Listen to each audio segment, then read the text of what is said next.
누가복음 9장 10절입니다. 사도들이 돌아와 자기들이 행한 모든 것을 예수께 여쭈니 들으시고 따로 벳세다라는 고을로 떠나가셨으나 우리가 알고 따라왔거늘 예수께서 그들을 영접하사 하나님 나라의 일을 이야기하시며 병 고칠 자들을. 날이 저물어가매 12사도가 나와 여짜오되 무리를 보내어 두루 마을과 촌으로 가서 유하며 먹을 것을 얻게 하소서. 우리가 있는 여기는 빈들이니이다. 예수께서 이르시되 너희가 먹을 것을 주라 하시 여짜오되 우리에게 떡 5개와 물고기 2마리밖에 없으니 이 모든 사람을 위하여 먹을 것을 사지 아니하고서는 할 수 없사옵나이다. 이는 남자가 한 5,000명 되밀어라. 제자들에게 이르시되 때를 지어 한 50명씩 앉히라 하시니 제자들이 이렇게 하여 다 앉으니. 예수께서 떡 5개와 물고기 2마리를 가지사 하늘을 우러러 축사하시고 떼어 제자들에게 주어 무리 앞에 놓게 하시니 함께 읽습니다. 먹고 다 배불렀더라. 그 남은 조각을 12바구니를 거두니라. 아멘. 할렐루야. 이 저녁에도 하나님 말씀 삼아 예배당에 나오신 나gon교회 성도님들을 환영하고 또한 축복합니다. 오늘 여러분과 너희가 먹을 것을 주라 라는 말씀으로 새해를 맞이한 우리가 첫 금요 예배거든요. 그래서 새해를 맞이한 우리가 어떠한 사명을 따르며 살아야 할지 결단해보는 귀한 이 저녁이 되었으면 좋겠습니다. 방금 우리가 살펴본 본문은 여러분이 잘 알다시피 예수님께서 초자연적인 현상을 일으켜 많은 이들을 배부르게 하신 오병이어 사건입니다. 자, 우리 친구들 오병이어 뜻이 무슨 뜻인 줄 알고 있나요? 오병이어 뜻이 뭐죠? 그래요. 고마워요. 네. 오병의 뜻이 무엇입니까? 5개. 성도님들, 성도님들 당황했습니다. 저 방금. 네, 5개의 떡과 2개의 물고기. 네, 감사합니다. 네, 깜짝 놀랐습니다. 네, 오병이어 사건 본문이죠. 주님께서 이 땅에 오신 이유는 하나님 나라의 일을 곧 천국 복음을 전하시며 많은 이들이 하나님께 회복되고 또한 친히 함께 하시고자, 그 뜻이 무엇이죠? 바로 임마누엘, 함께 하시고자 하기 위해 이 땅 가운데 오신 것이고 전하시는 이유인 것이죠. 사실 예수님께서는 복음만 전해도 되시지만 성경을 찾아보니 끊임없이 예수님은 말씀을 전하시고 제대로 쉬지 못한 채 사람들을 돌보시는 일도 함께 몰두하셨습니다. 심지어 홀로 기도 나가기 위해 빈들에 나아가셨는데 그조차도 사람들은 쫓아 달려가 예수님 앞에 자신을 낫게 해달라고 하는 모습들을 발견하게 됩니다. 상상하건대 풍랑이 치는 배 안에서 예수님께서 깊이 잠드신 이유도 아마도 사람과 같은 육체적인 한계를 가지고 계신 성육신 예수님이 아마 사람과 동일한 육체적인 한계와 사역적인 피곤함으로 그분께도 고단함이 있지 않으셨을지 좀 조심스럽게 상상하게 됩니다. 오늘 본문 누가복음 9장 11절에는 이러한 말씀이 있습니다. 무리가 알고 따라왔거늘 예수께서 그들을 영접하사 하나님 나라의 일을 이야기하시며 병 고칠 자들을 고치셨다라고 말하고 있습니다. 방금 이 말씀처럼 하나님은 무리에게 첫 번째 하나님 나라의 일을 곧 복음을 전하셨고요. 두 번째로는 치유 사역이라고 일컬어지는 병자들을 고치시는 일들도 베풀며 병행하셨다라고 성경은 진술하고 있습니다. 복음만 전해도 되는데 끊임없이 물밀듯이 찾아오는 이들을 향해 거절하지 않고 그들을 끝까지 돌보고 치유해 주신 것이죠. 이때 잠시나마 제자들이 예수님의 사역을 일시적으로 정지할 것을 요청하게 됩니다. 그 말씀 바로 누가복음 9장 12절에 이어서 나오는데요. 날이 저물어가며 12사도가 나와 여짜오되 무리를 보내어 두루 마을과 촌으로 가서 유하며 먹을 것을 얻게 하소서. 우리가 있는 여기는 빈들입니다 라며 제자들이 예수님께 이야기합니다. 제자들은 지금 현실적이고 합리적인 사고를 가지고 주님께 아뢰고 있습니다. 여기 모여있는 이들이 현재 마을에 있는 것이 아니라 아무것도 없는 빈들에 사람들이 모여있고 이제 날이 저물어 저녁을 먹어야 하는데 먹을 것이 하나도 없기에 이들이 굶주릴 수 있기에 마을로 촌으로 보내어 그들이 음식을 사 먹게 하십시오라고 말하고 있는 것이죠. 현실적으로 아주 타당하고 올바른 지혜인 것처럼 보입니다. 그런데 뜻밖에도 예수님께서 이상한 말씀을 하시죠. 바로 너희가 먹을 것을 주라라고 말합니다. 우리가 성경을 통해 이 말씀이 너무나도 친근하기에 아무렇지 않지만 실상 이 말을 들은 그 당시의 제자들은 엄청나게 곤욕스럽고 혼란이 찾아왔을 것입니다. 예수님의 비합리적이면서도 비현실적인 이 말씀을 제자들은 곧바로 항변하기 시작합니다. 그 말씀 누가복음 9장 13절 이어서 이렇게 말합니다. 예수께서 이르시되 너희가 먹을 것을 주라 하니 여짜오되 우리에게 떡 5개와 물고기 2마리밖에 없으니 이 모든 사람을 위하여 먹을 것을 사지 아니하고서는 할 수 없습니다 라며 지금 성경은 제자들의 이야기를 지금 우리에게 전해주고 있습니다. 수중에 있는 건 오병이어 물고기 2마리와 떡 5개밖에 없다. 곧 가진 것이 없다라는 것에 대한 합리적이고 현실적인 부분, 이성적인 부분을 주님께 말하고 있는 것이죠. 만약에 이 시간에도 주님께서 현현하시어 실제로 이 자리 가운데 함께 하시어 우리와 함께 하시어 그런 상상을 좀 해보겠습니다. 예수님께서 지금 이 자리 가운데 함께 하시면서 귀한 말씀을 전해주시고 은혜를 주셨기에 우리는 예수님의 눈빛만 봐도 은혜로울 것입니다. 그리고 그분과 매일과 같이 함께 한다는 것은 기쁨이 넘칠 것입니다. 그런데 제자단 여기 계신 권사님들, 집사님들, 장로님들, 수많은 집사님들을 향해서 너희가 이 수많은 인파들을 먹여라, 내가 먹을 것을 주라 라고 말씀하신다면 사실 현실적으로 우리의 눈앞은 깜깜해지기 시작할 것입니다. 먼저 우리는 사람의 수를 체크하기 시작할 것입니다. 그리고 수중에 있는 나의 지갑 속에 얼마가 들어있는지를 보게 되는 것이죠. 내 카드의 한도는 얼마가 되는가. 바삐 계산이 시작될 것입니다. 감당할 수 없는 현실적인 어려움에 우리는 직면하게 될 것이죠. 그렇기에 주님께서 오늘 우리에게 던지신 너희가 먹을 것을 주라, 이 요청은 사실 비합리적이고 비현실적인 예수님의 요청인 것입니다. 아무도 할 수 없습니다. 예수께서 하나님 곧 신이시기에 막무가내로 우리에게 던지시는 과연 요청일까요? 궁극적으로 예수님의 사역은 구원 사역, 영혼을 구원하기 위해 이 땅 가운데 오셨고 그것에 집중하고 계시는데 이제 자칫 구원 사역이 아니라 이웃을 돕는 구제 사역처럼 이 스토리가 오해되는 모습들이 발견하게 됩니다. 과연 예수님께서 원하시는 이런 모습들, 과연 우리에게 그리고 그 당시 제자들에게 비합리적인 요청을 말하고 있는 것일까요? 아니면 예수님의 숨은 속뜻이 있는 것일까요? 오늘 여러분과 함께 주님께서 말씀하시는 너희가 먹을 것을 주라, 이 의미를 여러분과 함께 살펴보면서요, 새해를 맞이한 첫 금요기도 우리가 이 시간에 함께 기도하고 결단하는 시간이 여러분들께 있었으면 좋겠습니다. 앞서 보았듯이 주님의 요청은 제자들에게 있어서 큰 곤욕과 어려움이 되었습니다.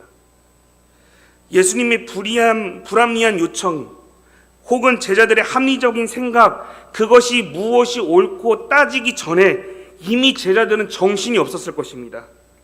제자들은 자신들에게 처한 상황에 대해서 주님께 항변하여 변호하기 시작합니다.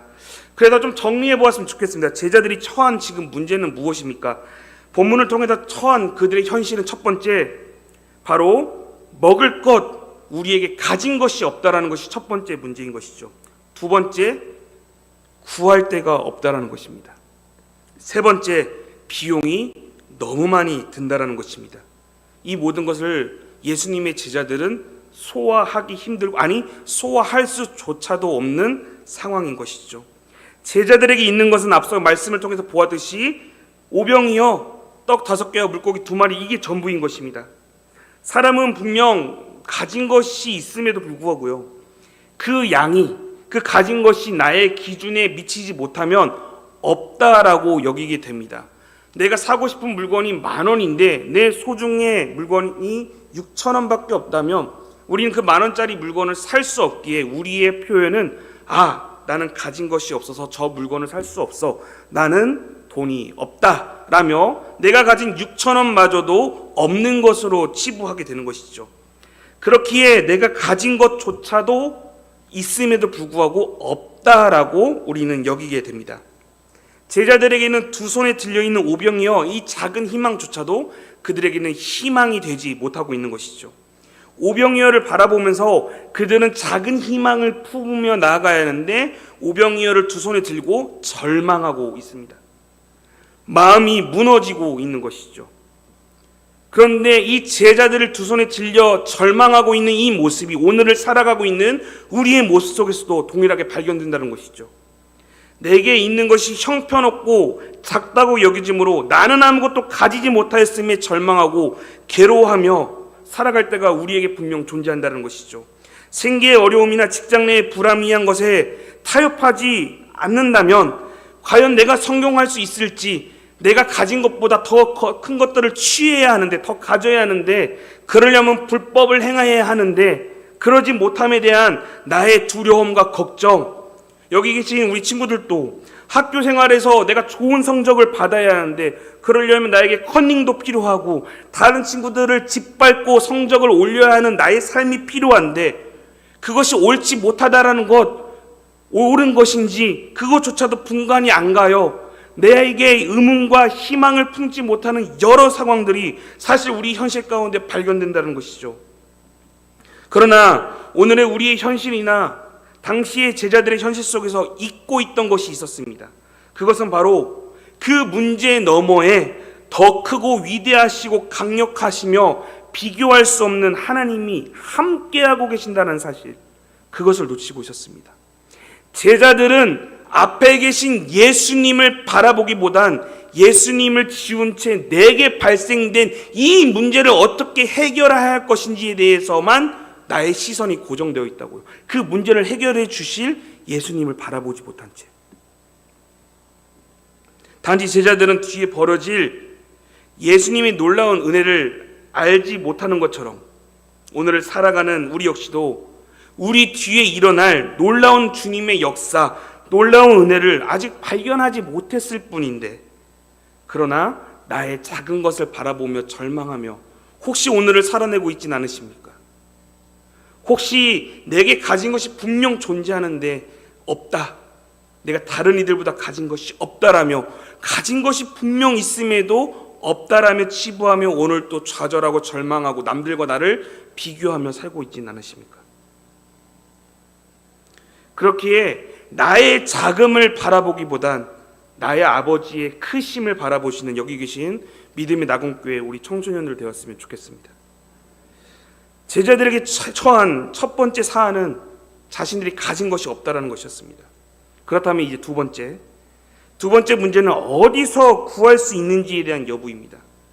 성경을 살펴보니 그 자리에 모인 사람들은 남자만 장정만 5,000명이었다고 합니다.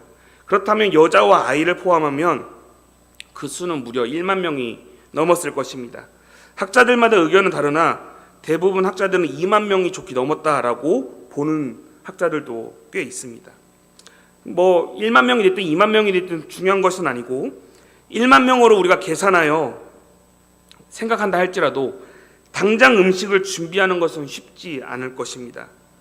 오늘날에도 음식을 이렇게 수많은 사람들 음식을 준비할 때 하루 이틀 전에 음식을 준비하고 주문하여 우리가 포장하고 함께 나누듯이 당시에는 이런 서비스나 어떤 음식을 해 먹을 수 있는 주방식기 도구, 가스들이 그 자리에 준비되어 있지 않은 상태입니다. 그렇기에 만약 준비가 되어 있어도 조금 음식하기가 수월할 텐데 아무것도 없는 상태에서 너희에게 가진 것을 내어놓아라라는 예수님의 명령은 이 제자들에게 있어서는 너무나도 터무니없는 것이지요. 1만 명이 먹을 수 있는 재료를 당장 준비하는 것조차도 번잡한 수많은 시간을 할애할 수밖에 없는 일인 것인데 바로 해낸다는 것은 당최 어려운 일입니다. 며칠이 소요되어야 하는 미션이기 때문이죠. 그렇기에 이 예수님의 명령은 절망적인 것이죠. 제자들에게 있어서 당장 마련할 수 있다 할지라도 충당할 수 있는 비용이 있는가, 이것이 바로 세 번째 문제가 될 것입니다. 같은 사건을 다루고 있는 요한복음 6장 7절을 살펴보니 빌립이 예수님께 우리에게 200데나리온이 필요합니다 라고 말합니다. 1데나리온은 당시의 노동자 하루 품삯입니다. 차이가 있겠으나 오늘날과 조금 적용하면 하루 품삯을 10만 원으로 가정한다면 200데나리온은 대략 2천만 원이 소요가 될 것입니다. 2천만 원으로 10,000명을 먹인다고 계산하면 1인당 2,000원의 식비가 들게 됩니다. 오늘날 2,000원으로 든든하게 사람들에게 무엇을 먹일 수 있겠습니까? 이 돈마저 제자들에게 없었다라는 것이죠. 이 2,000원마저도. 이런 상황에서 14절을 살펴보니 주님께서는 황당한 모습을 보이십니다. 제자들을 시켜 50명씩 그룹화하여 자리에 앉도록 명령하십니다. 당시에는요, 오늘날과 달리 음식을 먹을 때 우리는 이렇게 앉아서 먹지 않습니까? 당시에는 비스듬하게 누워서 음식을 먹었습니다. 그런데 학자들에 따르면 50명씩 앉아있는 이들 모두가 이미 비스듬히 앉아 있었을 것이다라고 추측하기도 합니다. 물론 앉아있든 서있든 이것은 중요한 것은 아닙니다. 분명한 것은 이미 50명씩 그룹화하여 앉아있다는 그 자체가 식사 준비의 분위기가 조성되어 있고 몇몇은 이미 식사할 준비가 되어 있다는 것이죠. 음식이 없는데 식사하려고 사람들은 앉아서 기다리고 있다는 것입니다. 이 모습을 보는 제자들은 어떠할까요? 음식 준비도 안 돼 있고 예수님은 터무니없는 말씀만 하고 계시며 이 모든 상황들이 우리에게 있어서 답답하고요. 답도 없고 이제 정말 내가 할 수 있는 것은 없다라는 사실을 제자들은 발견하게 되었을 것입니다. 끊임없이 예수님의 불합리한 그 말씀이 제자들 마음 가운데 맴돌았을 것입니다. 예수님 왜 저래? 왜 저러시는 거야? 그러나 알다시피 이 모든 문제와 상황은 하나님께서 선한 방향으로 이루시는 분이시기에 오직 답은 예수님께 있다는 사실 우리 모두는 알고 있습니다. 여기 계신 분들은 이 선한 답을 모두 알고 계실 것입니다. 주님이 이루신다라는 것. 이 본문에서 그 어떠한 답보다 강력한 답이 될 것이며 강력한 주제가 될 것입니다. 자, 그렇다면 앉아있는 이들을 먹이실 때 지금 예수님의 손으로부터 기적이 시작되었는데요. 그 말씀 누가복음 9장 16절 잠시 한번 살펴보겠습니다. 예수께서 떡 5개와 물고기 2마리를 가지사 하늘을 우러러 축사하시고 떼어 제자들에게 주어 무리 앞에 놓게 하시니라고 지금 말하고 있습니다. 자, 지금 예수님이 축사하시어 어떻게 하셨다고 말합니까? 떡을 떼었다고 합니다. 떡을 떼어 제자들에게 전해 주셨다고 합니다. 여러분, 기적은요, 예수님께서 일으키시는 것입니다. 사람이 하는 것이 아니다. 기적은 예수님의 손을 통해서 일어나는 것이고요. 여기서 더 중요한 것, 나눔은 제자들의 손을 거쳤다는 것입니다. 즉, 기적을 일으키시는 분은 예수님이시지만 그것의 도움을 가지고 함께 나누는 역할은 누구의 몫이냐면 우리의 몫이라고요. 이해 가십니까, 여러분? 기적과 이적은 행하시는 분은 하나님이시며 이것을 도와 일을 하는 자들은 바로 주 예수 그리스도의 자녀된 우리가 마땅히 해야 한다는 것이죠. 그렇기에 나눔은 곧 사람이 해야 하는 것입니다. 하나님의 영광을 위해서 일하는 것은 예수님께서 기적을 베푸시지만 일하는 것은 바로 우리가 해야 한다는 것이죠. 그리스도인 된 우리가 행동해야 하는 것이고요. 그리스도인 된 우리를 예수님께서 자신의 사역에 우리를 동참시키셨다는 것입니다.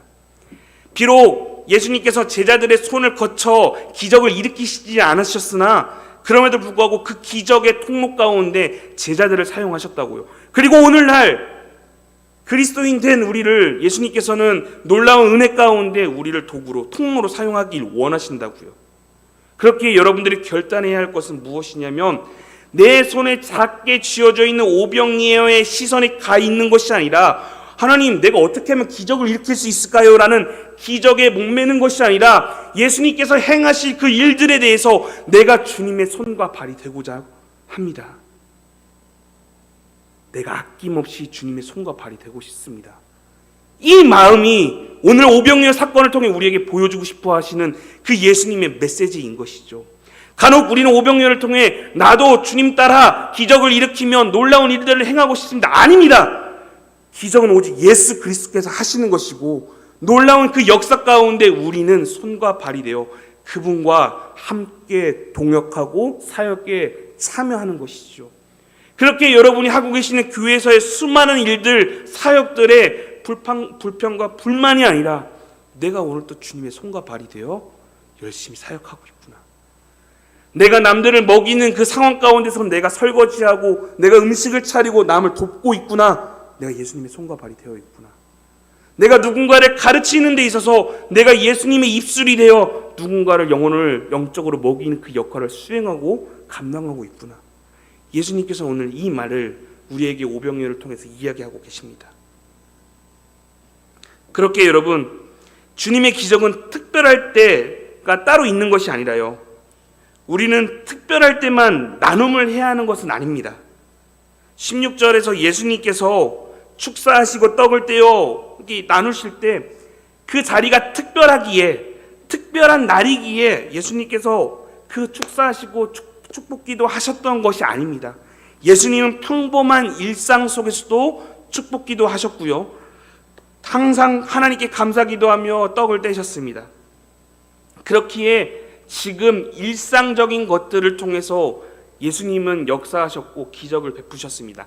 특별한 이벤트가 있을 때만 기적이 일어나는 것이 아니라, 특별한 날에만 기적이 일어나는 것이 아니라, 예수님께서 특별하시기에 우리와 함께 하시는 모든 날이 다 특별한 것이죠. 오늘 예수님께서 떼신 음식도 특별한 음식이 아니었습니다. 떡과 물고기였습니다. 뭐 좀 한국적인 느낌으로 말하면 밥과 고등어 반찬이었습니다. 그냥 일상적으로 먹는 음식들이었습니다. 일상적으로 먹던 음식이었고, 일상적인 생활 속이었고, 일상적인 물건을 통해서 기적이 일어났다고요. 뭔가 특별한 것을 통해서 기적이 일어나는 것이 아니라, 예수님의 기적은 우리의 일상적인 경건 생활의 삶 속에서 나타나는 것입니다. 그렇기에 사랑하는 성도 여러분, 우리는 무언가의 기적을 바라며 사는 것이 아니라 오늘 또 우리는 살아내는 것 그 자체가 주님 안에서 은혜이며 사실 기적인 것입니다. 나 같은 죄인이 오늘 또 구원자 예수 그리스도를 믿어 구원받은 것은 물론이거니와 그분을 따라 오늘 또 이렇게 여러분 예배하러 나오시지 않았습니까? 이게 얼마나 놀라운 은혜입니까? 기적인 것이죠. 많은 이들이 예수 그리스도를 몰라 예배 자리를 모르고 있을 때 여러분은 알고 계시잖아요. 이것 자체가 기적이라고요, 여러분. 사실 우리는 예수 그리스도 안에서 놀라운 기적 속에서 살아내고 있는 것입니다. 그렇게 분명하게 내 인생의 주권자가 하나님이라면, 내 주인이 하나님이심을 여러분 믿으신다면, 여러분들 그분께 맡겨보지도 않은 채 기적을 구하거나 그분 앞에서 무언가 합리적인 이야기를 가지고 거론한다면 이것은 잘못된 행동이 될 것입니다. 그 예수님의 일상적인 것들을 통해 평범한 삶 안에서 계속 함께하고 계셨고 계속 그 기적을 이루시며, 더불어서 오늘 살아가는 우리를 통해 천국 복음을 이루시길 원하셨고, 여기 있는 여러분들을 통해 천국을 이루어내고 계시는 것입니다. 그렇기에 여러분, 이 놀라운 하나님의 은혜를 여러분 기억하셔야 하고 또 감사해야 하며 기뻐해야 하는 것이죠. 사랑하는 성도 여러분, 삶에서 우리의 직관적인 태도, 현실성을 고려해야 합니다. 이성적인 사고와 판단이 있어야 합니다. 네, 분명히 맞습니다. 그러나 하나님의 사역 앞에서는요, 하나님의 계획 앞에서는 이 모든 것들이 사실은 한없이 작은 것임을 인정하고 시작해야 합니다. 사람의 생각으로 보았을 때는 가능할까? 그러나 그 모든 것들도 사실 하나님 앞에서는 너무나도 터무니없이 작은 것이죠. 그렇기에 내가 가지고 생각하고 있는 이 문제보다 더 크고 놀라운 것을 계획하셨던 그 하나님께 오늘도 우리는 나아가야 하는 것입니다. 사람의 생각과 판단 안에 계시는 분이 아니시기에 내가 생각한 대로 소망이 이루어져야 한다라고 생각하는 것 자체가 사실 우리가 잘못되었다는 사실을 인지하며 살아내야 하며, 이제 우리는 나의 뜻과 나의 나라를 이루고자 하는 것이 아니라 하나님의 나라와 뜻을 내 삶에 이루겠다라며 예수 그리스도를 내 삶에 주장하며 살아야 하는 것이죠. 그리스도를 내 삶의 주인으로 두지 않은 채 둔 것처럼 착각하며 우리는 살아내면 안 된다라는 것입니다. 그렇기에 이 새해를 맞이한 여러분, 우리는 본문을 통해서요, 무엇을 결단하고 무엇을 의지하며 살아야 하는 것일까요? 바로 사명이 따르는 삶, 이것이 필요하다는 것입니다.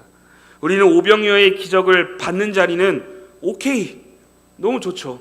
은혜를 받는 자리, 하나님께 무슨 기적을 받는 자리는 당연 오케이입니다. 그런데 그 기적을 일으키는 사역의 현장에서 내가 손과 발이 되는 그 상황에 내가 간다면 우리 모두는 NO! 그건 싫습니다. 땀 흘리는 건 너무 싫습니다. 내가 하나님께 은혜 받는 건 오케이인데 은혜 받기 위해 손과 발이 되는 것은 내가 NO! 만약에 이러한 삶을 여러분들이 살아내고 계신다면 한번 예수님 앞에서 우리는 점검해야 하는 것이죠. 그 자리가 물론 고되고 인내가 필요하며 우리를 지치게 만들고요, 부담되게 만드는 자리인 것은 분명합니다. 어느 때에는 그 자리가 우리의 삶 가운데서 나는 그거 불가능할 것 같은데 나는 의구심을 가지기도 합니다. 그러나 우리의 모습 속에서 사명을 따르는 삶보다 사명을 발견했으나 이 감당하기 꺼려하는 그 모습을 우리는요 다시 한 번 더 뒤집어서 좀 생각해 봐야 하는 것이죠. 예수님의 사역은, 예수님께서는 오늘 또 우리에게 사역을 맡기실 때 예수님께서 일 벌리기 위해서 사역을 하라고 말씀하시는 것이 아닙니다. 제자들에게 당시에 너희들 당해봐 라면서 일을 벌리신 것이 아니라고요. 그분은 그 인생들을 모두 사랑하시어 매 순간 최선을 다하셨고요, 더불어서 제자들과 최선을 다하기 원하셨습니다.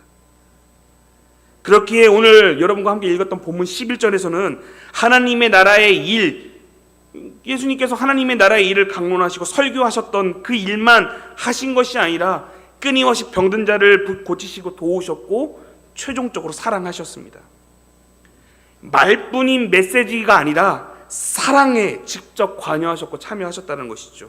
그렇게 우리의 헌신의 자리에서 계산적이고요, 사람의 수를 먼저 파악하고 사람의 관점으로서 생각하는 그 습관을 우리는 버려야 합니다. 사역을 감당할 때는 사람의 수를 세면서 과연 내가 이 몇 명까지 감당할 수 있을까, 이것에 우리가 목적을 두면 안 되고요, 내가 돈이 얼마나 들까, 이것에 내가 목매이면 안 되는 것입니다. 우리가 과연 능률적으로 과연 이 사역을 감당할 수 있을까라며 능률과 우리의 능력을 생각하고 판단해서는 안 됩니다. 그 모든 것들은 예수 그리스도, 눈에 보이지 않지만 우리 뒤에 임마누엘 지금도 함께 하시는 그분께서 우리에게 능력 주시는 분이시지 나의 능력으로 사역을 하는 것이 아니기 때문인 것이죠. 그분께서 채워주시는 것이지 나의 지갑이 채워주는 것이 아닙니다. 그분이 함께 하시기에 오늘 또 우리는 이 자리 가운데 함께 하고 있는 것이지 내가 이 자리 가운데 있기에 특별한 것이 아니라는 것이죠. 예수 그리스도가 이 자리 가운데 함께 하시기에 오늘 이 자리가 특별한 것입니다. 예수 그리스도께서는 사역하실 때 영혼들을 향하여 그저 숫자로 여기거나 그분이 사랑을 베푸실 때 일로 여기신 적은 한 번도 없으셨습니다. 그분은 한 사람 한 사람을 소중히 여겼고요, 고되고 육체의 한계가 이르렀을 그때까지도 예수님은 포기하지 않고 끝까지 병자들을 돌보셨습니다. 그렇다면 여러분들에게 맡겨져 있는 영혼들은 어떠합니까? 여러분들의 구역장, 여러분들의 주일학교 학생들, 여러분들이 섬기고 있는 그 자리 어떠하십니까? 영혼을 포기하지 않고 끝까지 책임지는 그 자리 가운데 서 계십니까? 아니면 나 힘들다고 잠시 내려놓겠다라며 오늘 또 주님의 그 사랑을, 헌신을 포기하는 선택을 하고 계십니까? 오늘 우리가 살펴보고 있는 누가복음 9장 초반절에는 이런 말씀이 있는데요. 누가복음 9장 1절부터 2절 말씀입니다. 누가복음 9장 1절부터 2절. 예수께서 12제자를 불러 모으사 모든 귀신을 제어하며 병을 고치는 능력과 권위를 주시고 하나님 나라를 전파하며 앓는 자를 고치게 하려고 내보내셨다라며 제자들을 파송하였다라고 말합니다. 오늘 우리가 여러분들과 함께 나눠보고 있는 이 말씀은 누가복음 9장인데 9장 초반절에는 이런 말씀이 있는 것이죠. 제자들에게 예수님께서는 가서 복음 전하고 나처럼 사람들을 고치고 치유하며 어느 때에는 귀신을 내쫓으라 라고 말씀하십니다. 그러면서 너희에게 권능과 능력을 주겠다라며 제자들을 파송하셨습니다. 제자들은 이제 예수님 말씀에 따라 행동했고 순종했습니다. 자세한 내용은 등장하지 않으나 제자들이 꽤나 능숙하게, 초짜들일 텐데도 능숙하게 일을 잘 해낸 것 같습니다. 그런데 10절에서는 이 잘 해내었습니다라는 것을 이제 예수님께 보고하는 장면이 등장하는데요. 누가복음 9장 10절입니다.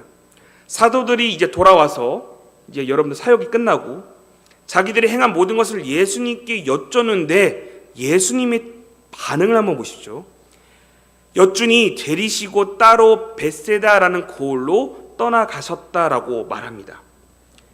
자, 예수님께서 하라고 하는 그 말씀에 순종하여 제자들이 행동하였습니다.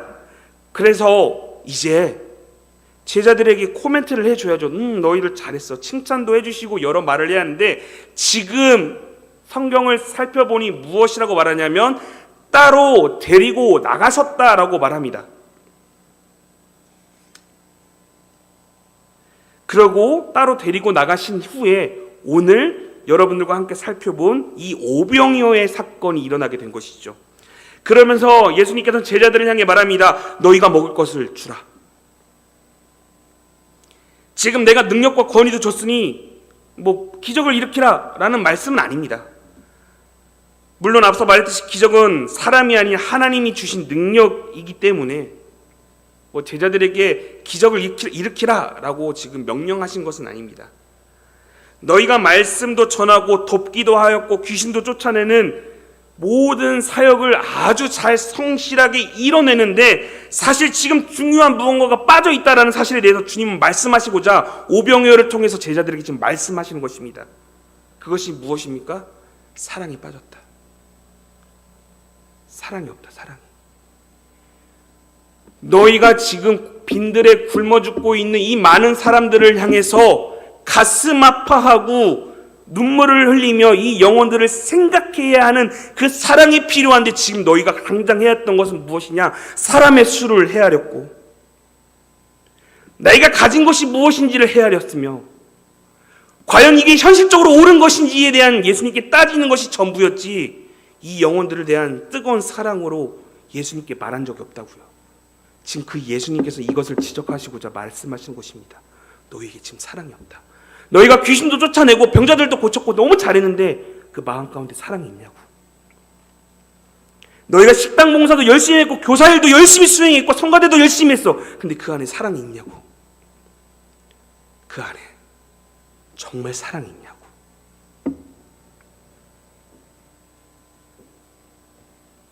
성자 예수님께서는 한 사람 한 영혼마다 주목하시어 매 순간 하나님 아버지의 마음으로 최선을 다하여 베푸셨는데 오늘을 살아가는 우리는 영혼을 앞서서 수를 헤아리고 있진 않은지 나의 지갑에 있는 돈을 헤아리고 있진 않은지 혹은 내가 이것이 가능한지에 대한 여부를 오늘 우리가 살펴보고 있다면 사실 우리는 중요한 사랑을 놓치며 살고 있진 않은지 우리 스스로를 살펴봐야 한다는 것이죠. 오늘 이 저녁 여러분 우리의 마음 가운데 혹여 사랑의 마음이 없다면 주님 나의 마음 가운데 사랑을 허락하여 주시옵소서. 내가 주님 교회 안에서 하는 이 모든 사역 가운데 제자들과 같은 마음의 텃밭이 아니라 내가 주님의 사랑으로 온전히 차 있는 그러한 주님의 손과 발이 된 사역자가 되겠습니다. 주님 나를 주님의 마음으로 사용하여 주시옵소서라는 그 기도의 제목들이 이 저녁에 있었으면 좋겠습니다. 예수님은 제자들의 사역이 능률적으로 성공하는 것, 좋은 결과, 결실을 맺는 것에 대한 보고를 받는 것, 그것을 전부로 여기지 않으셨습니다. 제자들이 가진 것이 있는지 없는지 그것을 궁금해하시지 않으셨고요. 비용을 예수님 걱정하신 그것을 주목하지 않으셨습니다. 예수님 단 한순간도 영혼들을 수로 생각하시지 않으셨다고요. 제자들이 하나님 나라의 일을 걱정하는 것이 아니라 땅의 것을 계산하는 그 모습을 예수님께서는 제자들이 자각하기를 원하셨습니다. 그렇게 우리에게 맡겨진 이 일이, 이 사역들이 잘 감당되는 것 물론 중요합니다. 그런데 그 전에 내게 사랑이 있느냐? 아버지의 마음으로 긍휼함으로 여기고 있느냐? 그렇다면 너희의 것으로 주라. 너희의 그 마음으로 주라. 너희가 주라. 내 양을 먹이라. 내 양을 먹이라.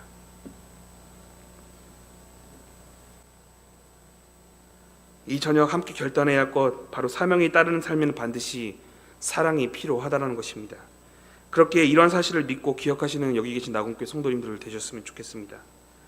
오늘 이 사건은요, 이 예수님의 요청은 제자들에게 부당한 요청을 하시기 위해서 오늘 우리에게 말씀하신 것이 아닙니다.